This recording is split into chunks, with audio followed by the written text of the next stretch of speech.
Hi guys, magandang araw. Kanina gumawa ko ng live kanina, so pinutulan ko yung palda. So ang sabi ko, yung tinanggal ko galing sa palda, yung ganito is gagawin kong scrunchie. So ngayon i-demonstrate ko lang sa inyo. Ang haba nito guys is 95 cm ang haba. Ito yung gamit yung pangsukat. 95 cm ang haba. Ang lapad niya ngayon kasi maliit lang naman yung tela is 15 cm lang, no? So, hanggang dito, tuturo ko lang sa inyo kung paano ang pagtahi. So, ang pagtahi, guys, is very simple lang. Pag tinahi nyo ng ganyan, kailangan yung labas ng tela ay nasa loob. No? Yung sa loob ng tela is nasa labas. No? Huwag kayong magkamali. Tapos, guys, pag tinahi nyo, mag-iwan kayo ng 3 cm dyan. Kailangan may bukas ng ganyan sa dulo. Kasi dyan yung mamaya pagdugtungin nyo yan mamaya dito. Magtahi kayo ng 3 cm ang bukas dyan, tapos tahiin nyo yan.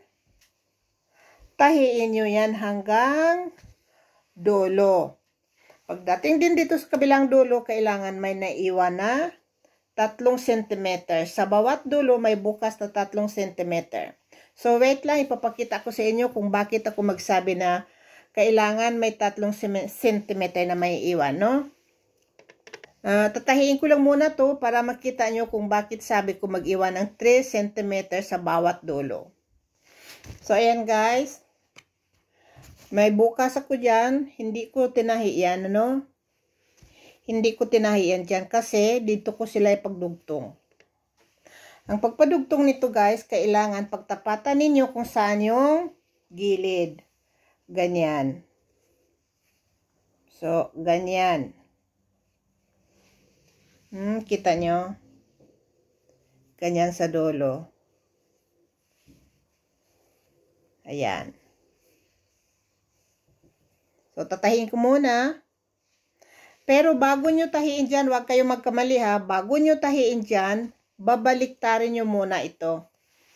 So, ang pagbaliktad guys, para hindi kayo magkamali, lagyan nyo lang ng malaking, hindi ko alam kung anong pangalan yan, pin, lagyan lang malaking pin, tapos ipasok nyo ng ganyan babaliktarin. Pause lang natin kasi medyo mahaba na ito. Ganyan lang po ang pagbaliktad. Ayan. Tanggalin nyo yan. Pero guys, tandaan, wag twisted. Pag pinagdugtong nyo, wag twisted ha. Kasi dyan ang tahi. So, kailangan guys, pagsama nyo kung saan yung side ng the same side. Para yung scrunchie nyo is hindi maging twist. May finished product na ako dito. Yung kagaya itong tela. Ayan o. Ito yun yung finished product niya. Kung talagang pinagdugtong nyo yung mga tahi-tahi niya, is hindi talaga siya maging twisted. Super ganda siya. Ito yung aking brand name. Nilagyan ko ng pangalan dyan. Pag ibebenta nyo. Kahit naman wala kayong ganyan, para less gastos, okay lang din. O, diba? Maganda po ang kitaan dito. Pwede nyo na ito ibenta ng 40 pesos. Sobrang ganda. Hindi na kayo lugi sa 40 pesos. Pero itutuloy natin yung paano paggawa.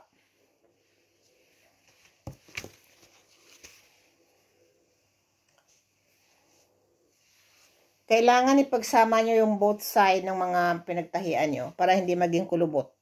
So, ayan guys, nagkadugtong na. Baliktad yan, di ba? Pero pag ginanyan nyo, yung pinagdugtungan nyo is nasa loob. Kita nyo? So, ngayon, tanggalin nyo yung mga ekstrang sinulid niya dyan para hindi naman pangit tingnan. Kailangan malinis. Kailangan malinis pag ibebenta guys. Kailangan tanggalin lahat ng mga excess na sinulid dyan. Kagaya nito. Malinis yan. Maganda ang quality nito. Pwede mo ito ilabahin sa washing machine. Hindi siya masisira. Tapos guys, tips ko lang din sa inyo. Pag gumawa kayo ng mga handmade na benta, gandahin ang quality. Huwag magtipid sa tela, huwag magtipid sa garter, no? Gandahin ang quality kasi pagkakitaan. pangit pag gumawa tayo ng benta natin na hindi maganda ang quality, kakarmahin tayo niyan. Kasi yung mga taong bumibili, pinaghirapan nila yung pera. Pinagtrabahoan din nila yung pera pambili ng benta natin. Kaya, gandahin natin ang quality. Yan o, yun ang finished product. Guys, kapag ganitong malaking scrunchie, ang haba ng garter is 20 cm ha. Hindi inches, pero centimeter, 20 cm ang haba. So, kakabit ko na.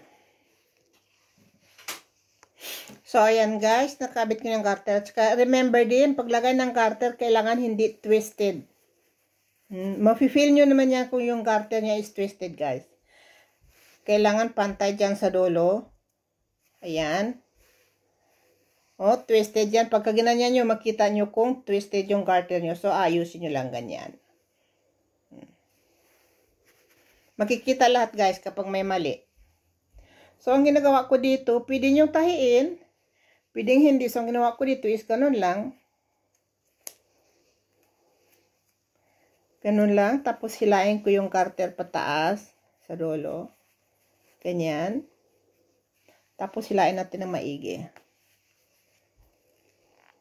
Yan. Super tibay niya. Yung excess na garter is pwede nating tanggalin konti. Ayan. Tapos na.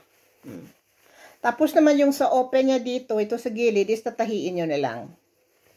So, yes, yan lang muna. Medyo mahaba yung video natin. Tatahiin nyo na lang yan, guys, ha, para walang open dyan. So, pag tinahin nyo naman to guys, ganyan yung kailangan, itiklop nyo yan paloob. Ganyan, paloob. Kailangan maganda ang quality pagka magtahi tayo ng kapag gumagawa tayo ng handmade na pangbenta natin. Quality guys is the key kapag may benta kayo ng mga handmade. Ganun lang. So, ayan. Ganun din ang resulta. Pero ito, hindi ko na siya lagyan ng name. So, yes, thanks for watching and God bless. Sana makatulong para sa inyo dyan yung sa mga nagrereklamo na walang puhunan pag gumawa ng business. So, ito is super, na ito. Super ganda na ito na pang start ng business, guys. Pero importante ha, don't forget quality. Tanggalin yung mga excess na sinulid. So, yun lang muna ang may share ko sa inyo. Thanks for watching and God bless.